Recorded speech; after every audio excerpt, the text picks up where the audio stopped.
ሰላምና ጤና በያላችሁበት ይድረሳችሁ ውድን የተከበራችሁ ቤተሰቦቻችን እንደምን አላችሁልን? ከሁለተኛው የዩቲዩብ ቻናላችን አዲስ ስፖርት ልዩ የተለያዩ የዝውውር ጉዳዮችን የምናነሳበት የዛሬ ፕሮግራማችንን የዕለተ ቅዳሜውን የምሳ ሰዓት ፕሮግራማችንን ወደ እናንተ ልናደርስ እነሆ ዛሬም በድጋሚ ተገናኘን። ስለምታደምጡን፣ ስለምትከታተሉን ቆይታችሁ ከኛ ጋርም ስለሆነ እጅጉን ከልብ አድርገን ነው የምናመሰግነው። የተለያዩ ርዕሰ ጉዳዮችን እያነሳን ቆይታን የምናደርግ ነው የሚሆነው። ከነዚህ መካከል ትልልቆቹን የአውሮፓ ክለቦች የተመለከቱ በርከት ያሉ የዝውውር ጉዳዮችን እየሰማን እንገኛለን። እነሱን መረጃዎች ወደ እናንተ እያደረስን ነው ቆይታን የምናደርገው። ሀሳብና አስተያየቶቻችሁን ኮሜንት ቦክስ ላይ እንድትሰጡን በአክብሮት እንጋብዛለን። ቪዲዮአችንንም ላይክ እያደረጋችሁ እያበረታታችሁን እንድትጀምሩት ነው በአክብሮት የምንጋብዘው። በዛሬ ፕሮግራማችን እንዳልኳችሁ ትልልቆቹን ክለቦች የዝውውር ጉዳዮቻቸውን እያነሳን እንቆያለን። ከመሸጋገሪያ በኋላ በድጋሚ ተመልሰን ስንመጣም በቀጥታ ወደ ዛሬው የዝውውር ፕሮግራማችን የምናመራ ይሆናል። እናንተ ግን ሀሳብ አስተያየቶቻችሁን እየሰጣችሁን ቆይታን ከኛ ጋር እንድታደርጉ የአክብሮት ግብዣዬን ወደ እናንተ አደርሳለሁ።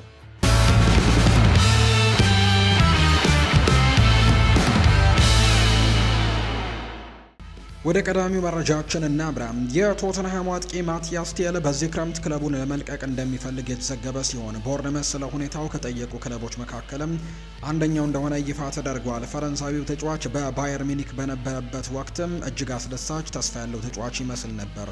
ነገር ግን ወደ ስፐርስ ሲቀላቀለ ደጋፊዎች የተሻለ ነገር እንደሚጠብቁ ምንም ጥርጥር የለውም። ቢሆንም ግን ባለፉት ጥቂት ዓመታት በቶትንሃም ለሁሉም ሰው አስቸጋሪ ጊዜ ነበር። ስለዚህም ማቲያስ ቴል እንደ ቀድሞ አለመታየቱ የሚያስደንቅ ላይሆን ይችላል።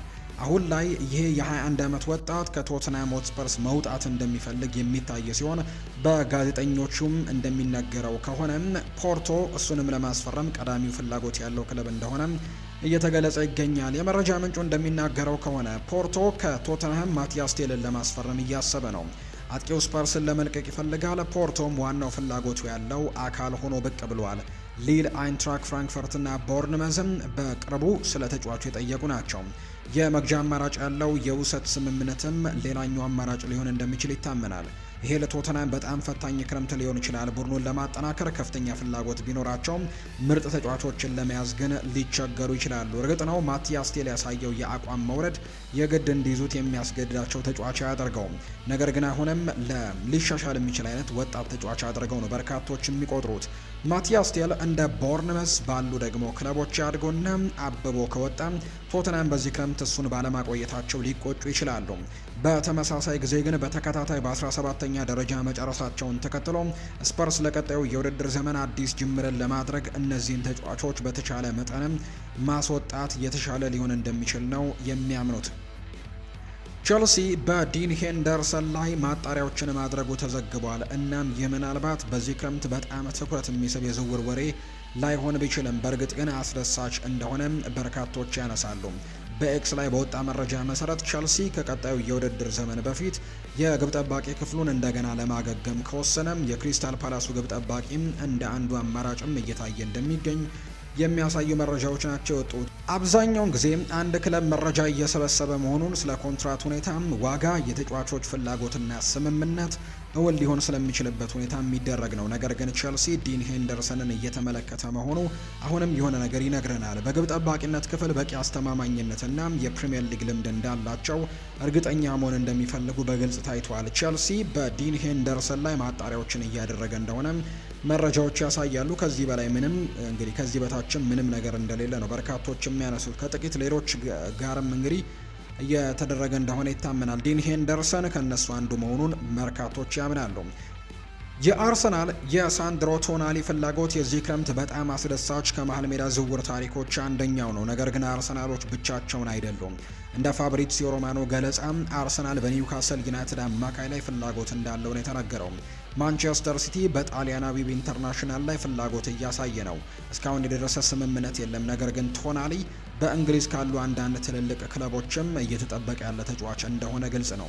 ከአርሰናል አንጻር መስቡን ለመረዳትም ቀላል ነው ተብሏል። ቶናሊ ለኒውካስል ዩናይትድ ቁልፍ ሰው ሆኗል። ቁጥጥርን፣ የስራ ፍጥነትን፣ የተከላካይ ዲሲፕሊንንና በኳስ ላይም ደግሞ ያለው ጥራትንም በደንብ የሚጨምረላቸው ተጫዋች እንደሆነ በርካቶች ይስማሙበታል። የኒውካስል ይፋዊ ድረገጽ እንደገለጸው በ2025-26 የውድድር ዘመን 53 ጊዜ ተሰልፎ 3 ግቦችን አስቆጥሮ 7 አሲስቶችን አድርጓል። ቶናሊ ለኒውካስል ዩናይትድ አስደናቂ ነበር። የጨዋታ ፍጥነትን ለመቆጣጠርና ቡድኑ ደግሞ እንዲሰራ ለሚረዳም አማካይ ያ በጣም ጠንካራ ውጤት እንደሆነ በርካቶች ያምናሉ። ሚኬል አርቴታ ሳንድሮ ቶናሊን በአርሰናል መሀል ሜዳ ላይ ተጨማሪ ስልጣንን ሊጨምር የሚችል ተጫዋች አድርጎ ሊመለከተው ይችላል።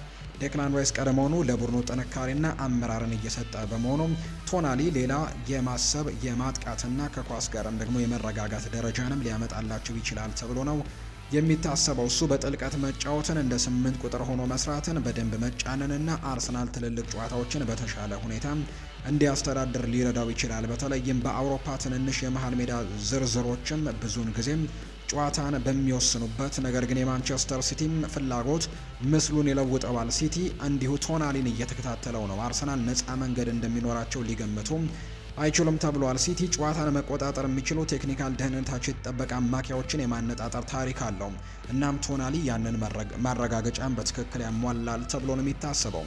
በጫና ውስጥም ሆኖ ኳስን የማሻገርና ኳስን በእርጋታ ውስጥ የማሳለፍ ብቃት አለው። የኳስ ይዞታን የመቀየርና በአካል የመወዳደር ችሎታ እንደ ሲቲ አይነት ዝውውርም እንዲያደርግ ያስገድደዋል። ትልቁ ችግር አሁንም ኒውካስል ዩናይትድ ነው። ቶናሊ እስከ 2029 ድረስ ውል አለውና ኒውካስል በርካሽ መሸጥ በሚፈልግበት ሁኔታ ላይ አይደሉም። ኢዲሃው ከዚህ ቀደም ተጫዋቹ በክለቡ ስላለው ደስታ በአዎንታዊ መልኩ ተናግሯል። ስለዚህ ማንኛውም እንቅስቃሴም ትልቅ ቅናሽ ሊፈልግ እንደሚችል በርካቶች ያምናሉ። ቶናሊ ለአርሰናል በጣም ጥሩ ዝውውር ይሆናል። ነገር ግን የሲቲ ፍላጎት አርሰናሎች በጥንቃቄና በቆራጥነት እንዲሰሩ ማድረግ አለበት። አርሰናል በእውነት ከባድ ከሆነ የረጅም ጊዜ ሊጠብቁት የሚችሉት የውድድር አይነትም አይደለም የሚል መረጃ ነው ይፋ እየተደረገ የሚገኘው። አንዶኒ ኢራኦላ የሊቨርፑል የስራ ዕድልን ለመቀበል በጣም ትልቅ ምክንያት እንደነበረው በግልጽ ተናግሯል። የክለቡ አዲሱ ዋና አሰልጣኝ ሆነው ለ2 ዓመታት ውል ከተረጋገጠ በኋላ የቀድሞ የቦርንመዝ አሰልጣኝ የሆነው ሰው ስለ አንፊልድ ስሜት፣ ስለ ቡድኑ ጥራትና ከስፖርት ዳይሬክተሩ ሪቻርድ ሂውዝ ጋር ስላላቸው ግንኙነትም በግልጽ ተናግረዋል። የአርነ ስሎት ከስልጣን መባረርን ተከትሎ ሊቨርፑል ሹመቱን በሐሙስ ዕለት ነበር ይፋ እንዳደረገ የምናስታውሰው። የኢራኦላ መልእክትም ቀላል ነበር። ይሄ ሌላ የፕሪሚየር ሊግ ስራ የመውሰድ ጉዳይ ብቻ አልነበረም። ይሄ ስለ ሊቨርፑል ነበር። እርሳቸው ከቡድኑ እግር ኳስና እሴቶች ጋር እንደሚታወቁና ምርጥ ተጫዋቾችን የማሰልጠን እድልም ለዋንጫ የመፎካከር እድል እንደሚሰጣቸውም ተረድተውት ነበር። ከአስቸጋሪና እርግጠኛ ካልሆነ ጊዜ በኋላ የሊቨርፑል ደጋፊዎችን መስማት የሚፈልጉት አይነት አስተያየትን የሰጡት አዲሱ የሊቨርፑል አሰልጣኝ ቤን ጃኮብስ እንደዘገበው እንዲህ ብለዋል። ከቡድኑ እግር ኳስና ሴቶች ጋር ራሴን አሳያለሁ። በዚህ ዓመት ሁላችንም ዝግጁ ነን ሲሉ ጭምር ነው የተናገሩት። ጠረጴዛው ላይ አብረዋቸው የሰሯቸው ሰዎች በሪቻርድ ሂውዝ መኖራቸው ብዙ ይረዳኛል ብለዋል። ከዚህ በፊት በቦርንመዝ በጋራ መስራታቸው የሚታወስ ነው። ለ1 ዓመት አብረን ነበርን። ነገር ግን በዚህ ጉዳይ ላይ ስለ ሊቨርፑል ነው ያ ነው በእውነት የሳበኝ። ክለቡን በተሻለ ሁኔታ ለመረዳት ሁሉንም መረጃዎችም ለማግኘትም እየጠበቅኩኝ ነው። ሊቨርፑል ምርጥ ተጫዋቾችን የማሰልጠን እድል ይሰጠኛል፣ ምርጥ ተጫዋቾች ደግሞ ለዋንጫ የመፎካከር እድል ይሰጡኛል ሲልም ነው የተናገረው። ወደ አዲስ ቦታ ሲደርሱ ሁሉንም ነገር ቃል መግባት አይችሉም። ነገር ግን የት እንደመጣሁና ማን እንደሚጠብቀኝ ተረድቻለሁ። ለፈተናው ዝግጁ ነኝ ብለዋል። የሪቻርድ ሂውዝ ግንኙነትም አስፈላጊ ነው። ሪቻርድ ሂውዝ በቦርንመዝ ከአንዶኒ ኢራኦላ ጋር ሰርቷል። እንደ አውሮፓውያኑ አቆጣጠር በ2023 ወደ እንግሊዝ እግር ኳስም እንዲመጣ ረድቶታል። ያ ያለው ግንኙነት ደግሞ የመጀመሪያዎቹ ሳምንት ቀላል ማድረግ አለበት። በተለይም ሊቨርፑል በዝውውር በሰራተኞችና በቡድን እቅድ ላይም ፈጣን ውሳኔዎችን የሚያስፈልግበት ጊዜ ነው። ዘጋርዲያን እንደዘገበው ድርድሩ በፍጥነት የተካሄደ በዚያው ግንኙነት ምክንያት ሊሆን ይችላል። ኢራኦላ የቦርንመዝ ሰራተኞችን አባላት ወደ አንፊልድ እንደሚያመጣም ይጠበቃል። በታክቲክ ደረጃ ይህ ሹመት ትርጉም አለው። ኢራኦላ ቦርንመዝ ከፕሪሚየር ሊጉ እጅግ በጣም ጠንካራ በጣም ደግሞ አዝናኝ ቡድኖች አንዱ አድርጎታል። እንደ አውሮፓውያኑ አቆጣጠር በ2025-26 ቦርንመዝ 6ኛ ደረጃ ላይ በማድረስም ለዩሮፓ ሊግ እንዲያልፍም ረድቶታል። ከቀዳሚው የውድድር ዘመን 9ኛ ደረጃም ከጨረሰ በኋላ ይህ ትልቅ ስኬት ነው። እናም የሊቨርፑል አሰልጣኞችም የፕሬስ ጨዋታቸውን ከማንነታቸው ጋር ሊስማማ ይችላል ብለው የሚያምኑበት ምክንያት ነው። ቢሆንም ይህ ትልቅ እርምጃ ቦርንመዝ በአግባቡ ማስተዳደር አንድ ነገር ነው። ሊቨርፑል በዓለም አቀፍ ግፊትና የዋንጫ ግምትን ማስተዳደር ግን ሙሉ በሙሉ የተለየ እንደሚሆን ይታመናል። ኢራኦላ ወዲያውኑ ሁሉንም ነገር ቃለ መግባት እንደማይችል አምኗል። ነገር ግን የት እንዳለና ምን እንደሚጠበቅበት ግን ተረድቷል። ያ ቅንጣት የሚያድስ ነው። ማንቸስተር ዩናይትድ የፕሪሚየር ሊጉን አማካይ ለማስፈረም መሽቀዳደም አለበት ተብሏል። በማንቸስተር ዩናይትድ እና በማቲዮስ ፈርናንዴስ መካከል ያለው የዝውውር ትስስር አዲስ ባይሆንም አሁን ግን የዝውውር ፉክክሩ ይበልጥ ውስብስብ እየሆነ መጥቷል። ጋዜጠኛ ቤን ጃኮብስ እንደዘገበው ከሆነ የዌስትሃሙን አማካይ ለማስፈረም ፓሪስ ሰን ዠርሜን ከወዲሁ ፍላጎት እያሳየ ሲሆን ማንቸስተር ዩናይትድ እና አርሰናልም ተጫዋቹን የመመልመል እቅድ አላቸው። ይህ ሁኔታም ለዩናይትድ ማስጠንቀቂያ ሊሆን ይችላል። ተጫዋቹ በእውነት የሚፈልጉት ከሆነ በዝውውሩ ላይ ቀርፋፋ እንቅስቃሴን ማድረግ አይችሉም።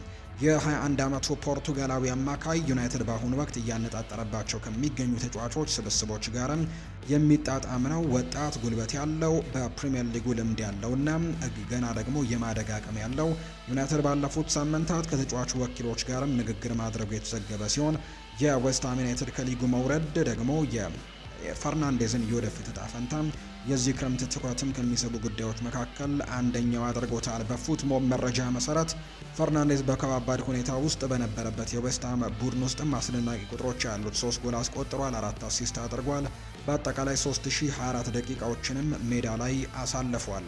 ዩናይትድ ከመሀል ሜዳው ክፍል ማጠናከሪያዎች ጋር የተያዙ እንቅስቃሴዎችን እያደረገ ነው። የአታላንታውን ኤደርሰንን ማስፈረሙን እናስታውሳለን። ይሁን እንጂ ማቲያስ ፈርናንዴዝ የተለየ ጥራትን ይዞ ይመጣል ተብሎ ይታሰባል። እሱ ይበልጥ ደግሞ ቴክኒካል፣ በጨዋታ መሀልም ፈጣሪ የተሞላበት እንቅስቃሴ የሚያደርግና ኳስ ይዞ ደግሞ ወደፊት ለመጓዝም ምቹ ተጫዋች እንደሆነ ይነገራል። በማይክል ካሪክ ስልት ውስጥም ዩናይትድ ከዚህ ቀደም ከነበረው ይልቅም ያልተጠበቁ እንቅስቃሴዎችን እንደሚያደርግና ለብሩኖ ፈርናንዴዝ ተጨማሪ ድጋፍ በመስጠት ሚናውን እንደሚያቀልለትም በርካቶች ይጠብቃሉ። ዋናው ችግሩ ግን ዋጋው ነው። ዌስትሃም ዩናይትድ ተጫዋቹን ለመልቀቅ ወደ 80 ሚሊዮን ፓውንድ አካባቢ እንደሚጠይቅ የተዘገበ ሲሆን ይሄ ዋጋ ደግሞ ዩናይትድ ከተጫዋቹ ብቃት አንጻር ትክክል ነው ብሎም ከሚያስበው በላይ ነው። የፓሪስ ሰን ዠርሜን ፍላጎት ደግሞ ሁኔታውን ይበልጥ ያወሳስበዋል። ምክንያቱም የፈረንሳዩ ታላቅ ክለብ ወደ ውድድሩ ሲገባ የገንዘብ ግሽበቱን ይጨምራል ተብሎ ይታሰባል። በመጨረሻም ዩናይትድ ለፈርናንዴዝ መግፋት ቢኖርበትም በማንኛውም ዋጋ መሆንም የለበትም። ተጫዋቹ ጎበዝና በካሪክ ስልት ለሚፈለግ ቢሆንም 80 ሚሊዮን ፓውንድ ግን ትልቅ ስጋት ሊሆን የሚችል ዋጋ እንደሆነ በርካቶች እያመኑ ይገኛሉ። ሊቨርፑል ያን ዲያማንዴን ለማስፈረም ከፓሪስ ሰን ዠርሜን የተሻለ እድል አለው። ጋዜጠኛ ዳቪድ ኦርነስቲን እንደዘገበው ከሆነ የሊቨርፑሉ ክለብ የአርቢ ለብዚሹን የክንፍ መስመር ተጫዋች ያን ዲያማንድን ለማስፈረም በሚደረገው ፉክክር ቀዳሚ ተጠቃሽ እንደሆነ እየተነገረ ነው። በኤክስ ገጹ ላይ ዳቪድ ኦርነስቲን እንደሚናገረው ከሆነ ሊቨርፑል ከአርቢ ለብዚሽ ጋር ግንኙነት መጀመሩን ተከትሎ የያን ዲያማንዴን ማዘዋወር ጥረትም ተጠናክሮ ቀጥሏል። የ19 ዓመቱ ተጫዋች ወደ ሌላ ክለብ የሚያመራ ከሆነ በአሁኑ ወቅትም ሊቨርፑል ከሁሉም ክለቦችም በተሻለ ሁኔታ ላይ ይገኛል። ሆኖም ግን አርቢ ለብዚሽ ተጫዋቹን ለመሸጥ ፈቃደኛ አይደለም። የፓሪስ ሰን ዠርሜን ፍላጎት አሁንም ቢኖርም ከሊቨርፑል ጋር ሲነጻጸር ግን የዝውውር ንግግራቸው ወደፊት የገሰገሰ አይደለም። ዲያማንዴ በጀርመን ቡንደስሊጋ የውድድር ዘመንም አስደናቂ ብቃቱን ያሳየ ሲሆን በ33 የሊግ ጨዋታዎች ላይም 12 ደግሞ ግቦችን በማስቆጠርና 8 ለግብ የሆኑ ኳሶችን አመቻችቶ በማቀበል በርካታ የአውሮፓ ክለቦችንም ቀልብ ስቧል። ገና በ19 ዓመቱ የኮት ዲቫር ብሔራዊ ቡድን አባል የሆነው ይህ ወጣት ተጫዋች ሊቨርፑል ለረጅም ጊዜ ሲፈልገው የነበረው የሞሐመድ ሳላ ተተኪም አድርጎ እንደሚያየው ነው የመረጃ ምንጩ የተናገረው።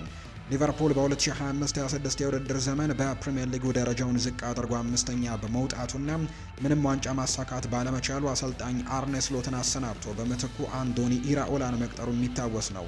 የአዲስ ሹመት ደግሞ ይፋ መደረጉን እናስታውሳለን። አሰልጣኝ ኢራኦላ እንደ ዲያማንድ ያለ ታላቅ ተሰጥኦ ያለው ተጫዋች ቢሰጠውም ሊቨርፑል በ2026-27 የውድድር ዘመን ጠንካራ ቡድን እንደሚሆን ይታመናል። በተለይም የሞሐመድ ሳላ ብቃትን በያዝነው ዓመት በከፍተኛ ሁኔታ መቀነሱን ተከትሎ ዲያማንድ ደግሞ በፍጥነት በቴክኒክና በግብ ዕድሎች አጠቃቀም ቡድኑን በደንብ ማገዝ ይኖርበታል ተብሎ ይጠበቃል። አንዶኒ ኢራኦላ በቦርንመዝ በነበረበት ወቅትም እንደ አንቷን ሴሜኒዮና ኤሊ ጁኒየር ክሩፒ ያሉ ወጣት ተጫዋቾችን በማሳደግም ይታወቃል።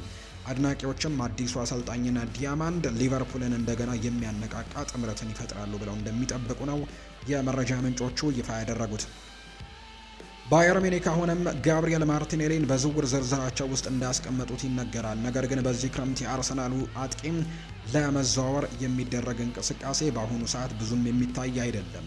እንደ ክሪስቲያን ፉልክ ገለጻም ባየር ሚኒክ ብራዚላዊውን ተጫዋች ያደንቁታል። ነገር ግን በክለብ ውስጥ ያሉ ሰዎች ከሰሜን ለንደን ክለብ ለማስፈረም መፈተን አስቸጋሪ እንደሚሆን ነው የሚያውቁት። የዝውውር ዋጋው 45 ሚሊዮን ዩሮ ወይም 38.9 ሚሊዮን ፓውንድ አካባቢ ነው። ነገር ግን ባየር ሚኒክ በአሁኑ ወቅት ዝቅተኛ ፕሮፋይል ያላቸው የፊት መስመር አማራጮችን እየፈለጉ ነው። ከአርሰናል አንጻር ይህ አስቸኳይ ሁኔታ ሳይሆን ትኩረት የሚስብ ጉዳይ ነው። ማርቲኔሊ በቋሚነት በመሰለፍ ረገድ ፍጹም የሚባል የውድድር ዘመንን አላሳለፈም። የአርሰናል ይፋዊ መረጃ እንደሚያመለክተው በ2025/26 የውድድር ዘመን 30 ጨዋታዎችን አድርጎ 1073 ደቂቃዎችን በመጫወትና 11 ጨዋታዎችን በቋሚነት ደግሞ ተሰልፏል። ይህም ሁኔታ በግልጽ ያሳያል አሁንም ቢሆን በቡድን ውስጥ ተሳታፊ ነው፣ ነገር ግን ቀደም ብሎ እንደታየው የማይነካ ወይም ቋሚ ተጫዋች ግን አይደለም። ያ የጨዋታ ጊዜ ዋስትና ማጣት ምናልባትም ባየር ሚኒክ ለምን አይናቸውን እንደጣሉበት ምክንያት ሊሆን ይችላል ተብሎ ይታሰባል። ማርቲኔሊ ፈጣን ነው፣ ጠንካራ ነው፣ ታታሪ ነው፣ እንዲሁም ደግሞ ጨዋታዎችን ሊቀይር የሚችል ተፈጥሯዊ ፍጥነትም ያለው ተጫዋች እንደሆነ ይነገራል። በቡንደስሊጋው ለመጫወትም የበለጠ ቦታ ስለሚኖር በጣም አደገኛ ተጫዋችም ሊሆን ይችላል ተብሎ ይታሰባል። ነገር ግን ዝውውሩ ለሱም ፍጹም አይደለም። ባየር ሚኒክ በግራ መስመር ላይ ዋስትና ያለው ቋሚ ተሰላፊም የግድ አይፈልጉም ተብሏል። ቀድሞውኑ በቡድን ውስጥም ጥልቀት አላቸው። እናም እየፈለጉ ያሉት ምትክ ወይም ደግሞ ተጠባባቂ ተጫዋችን እንጂ ቡድኑን የሚገነቡበት ሰው አይደለም። ለዚህም ነው ዝውውሩ አሳሳቢ የሚመስለው። ማርቲኔሊ ተጨማሪ የጨዋታ ደቂቃዎችን ይፈልጋል፣ ነገር ግን ሙኒክ እንደገባ ደግሞ ያንን ነገር ያገኛል ተብሎ አይጠበቅም። ለአርሰናል ትልቁ ጥያቄ ማርቲኔሊ አሁንም በሚኬል አርቴታ የረጅም ጊዜ እቅድ ውስጥ መኖሩ ነው። አርሰናሎች የፕሪሚየር ሊጉን አሸንፈው የቻምፒየንስ ሊግ ፍጻሜ ደርሰው በፓሪስ ሰን ዠርሜን ተሸንፈዋል።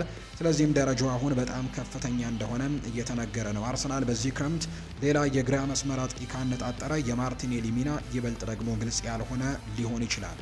አርሰናል ማርቲኔሊን ከቡድኑ ማባረር የለበትም፣ ነገር ግን ታማኝ መሆን አለባቸው። አሁን ዋጋው ያለው ከሆነ ወደ ቡድኑ የሚመለስበት ግልጽ መንገድ ሊኖረው ይችላል ተብሎ ይታሰባል። ካልሆነ ግን የ40 ሚሊዮን ፓውንድ ሽያጭ መጥፎ ንግድ ስራ አይሆንም። ቢሆንም ግን ባየር ሚኒክ አሁን ላለው ሁኔታ ግልጽ መዳረሻ ሊሆን ይችላል ወይ? በርካቶች የሚጠያየቁበት ጥያቄ እንደሆነ ይፋ ተደርጓል። የባየር ሚኒክ አለቃ ቪንሰንት ኮምፓኒም እንግሊዛዊውን ተጫዋች ደግሞ የሚያደንቁበት ሁኔታ አለ። ሞርጋን ሮጀርስ በዚህ ክረምት በብዛት ከሚነሱ ስሞች አንደኛው እየሆነ ነው። እናም ባየር ሚኒክ አሁን ላይ በውይይት ውስጥም በግልጽ ገብተዋል የሚል መረጃ ይፋ እየተደረገ ነው። እንደ ክሪስቲያን ፎልክ ገለጻ ቪንሰንት ኮምፓኒ የአስተን ቪላውን ኮከብ ትልቅ አድናቂ ናቸው። እናም ወደ ባየር ሚኒክ ለማምጣትም ፍላጎቱ አላቸው። ሆኖም ግን ባየር ሚኒክ የቀላል ስምምነት እንዳልሆነ ነው የሚያውቁት። በዋናነትም በከፍተኛ የዝውውር ዋጋና በእንግሊዝ ፕሪምየር ሊግ ክለቦች ዘንድም ስላለው ከፍተኛ ፍላጎትም ሮጀርስን ጨምሮ አርሰናልና ቼልሲን ጨምሮ በርካታ ትልልቅ ክለቦችም እየተከታተሉት ሲሆን ለሁለቱም ደግሞ በዚህ ክረምትም ከሱ ጋር ስማቸው እየተነሳ ነው። የባየር ሚኒክ ፍላጎት ትኩረት የሚስብ ነው፣ ምክንያቱም ሮጀርስ ለቪንሰንት ኮምፓኒ በሜዳው መሃል በግራ መስመር ወይም ደግሞ እንደ ሁለተኛ አጥቂ ሆኖ ሊጫወት የሚችል ሌላ ኃይለኛና ሁለገባ አጥቂ አማካይ ያደርገዋል ተብሎም ይታመናል። ያ የመጫወት ተለዋዋጭነት ብዙ ክለቦችም ለምን እንደሚወዱት ዋናው ምክንያት እንደሆነ እየተነገረ ነው። ቁጥሮች ስለሱ ያለውን ወሬም ያብራራሉ። ሞርጋን ሮጀርስ የ2025/26 የፕሪሚየር ሊግ የውድድር ዘመን በ37 ጨዋታዎችም 10 ግቦችንና 6 አሲስቶችን በማጠናቀቅ ለአስተን ቪላ 6 የግብ አስተዋጽኦችን ማበረከቱን የምናስታውሰው ጉዳይ ነው። ስለዚህ ለአርሰናል ሮጀርስ በጣም የሚኬል አርቴታ አይነተኛ ተጫዋች ይመስላል። ጠንካራ፣ ቀጥተኛ፣ በቴክኒክ ብቁ የሆነና ኳስን በተጨናነቁ የመሃል ሜዳ ቦታዎች ላይ መውሰድ የሚችል አይነት ተጫዋች ተደርጎም ይቆጠራል። አርሰናል የአጥቂ አማካኝና የግራ መስመር ተጫዋቾችን ሲፈልግ ነበር። ስለዚህም ደግሞ ሮጀርስ በተፈጥሮ ያንን ፕሮፋይልም ይገጥማል ተብሎ የሚታሰብ አይነት ተጫዋች ያደርገዋል። ነገር ግን ቪላም መሸጥ ደግሞ እንደሚፈልጉ ይነገራል። ይህም ደግሞ ለአርሰናሎች ትልቅ ችግር እንደሆነ ነው በርካቶች የሚያነሱት። ቸልሲም አቋሙን ለመረዳት ቀላል ነው። በወጣት አጥቂ ተሰጥኦዎች ላይም ከፍተኛ ወጪን አውጥተዋል። ነገር ግን ሮጀርስ ደግሞ ትንሽ የተለየ ነገርን ያቀርባል። የፕሪሚየር ሊግ ልምድም አካላዊ ብቃትና የግብ ውጤታማነትም አለው። ቸልሲ በቡድናቸው ላይም በአዲስ አሰልጣኝ ስርም ማሻሻያ እያደረጉ ከሆነም እሱ ደግሞ በጣም ጠቃሚ ጭማሪ ይሆናል ተብሎ ይታሰባል። ሮጀርስ ለባየር ሚኒክ፣ አርሰናል ወይም ቸልሲ ድንቅ ዝውውር ይሆናል። ነገር ግን አስተን ቪላ ጠንካራ ካርድን ይዛሉ። እስከ 2031 ድረስ ውል ስላለው ቪላም ተራ ቅናሾችን የመቀበል ግዴታ የለባቸውም። ባየር ሚኒክ ሊፈልጉት ይችላሉ፣ ነገር ግን የፕሪሚየር ሊግ ክለቦች ይህንን ፉክክር በጣም አስቸጋሪ ያደርጉታል። አርሰናል ግልጽ የሆነ የስፖርት ፕሮጀክት ሊያቀርብ ይችላል። ቸልሲ ትልቅ መልሶ ግንባታን ሊያቀርብ ይችላል። እናም ቪላ ደግሞ ዋስትና ያለው አስፈላጊነትንም ሊያቀርብ እንደሚችል የሚያሳዩ መረጃዎች ናቸው በትልቁ እየወጡ እንደሚገኝ የመረጃ ምንጮቹ ያሳዩት። ውድ ቤተሰቦቻችን ለዕለተ ረቡዕ ከሰዓቱ ያዝንላችሁ የዝውውር ጉዳዮች ላይ ትኩረት ያደረግንበት ፕሮግራማችን ይህንን ይመስል ነበር። ቆይታችሁን ከኛ ጋር ስላደረጋችሁ እጅግ ከልብ አድርገን እናመሰግናለን። ፉአድ ባህሩ ይህንን ፕሮግራም እየመራው ከእናንተ ጋር ቆይታን አድርጌያለሁ። ሌሎች ርዕሰ ጉዳዮችን፣ ሌሎች አዳዲስ መረጃዎችን አካተን በድጋሚ ተመልሰን የምንገናኝ ይሆናል። ለዛሬ ግን ስላደመጣችሁኝ፣ ስለተከታተላችሁኝ፣ ቆይታችሁም ከኛ ጋር ስለነበር ከልብ አድርጌ ነው የማመሰግነው። በቀጣይ ፕሮግራሞቻችን በድጋሚ እንገናኛለን። መልካም ጊዜ፣ መልካም ደግሞ ቀን እንዲሆንላችሁ በአክብሮት ተመኘው።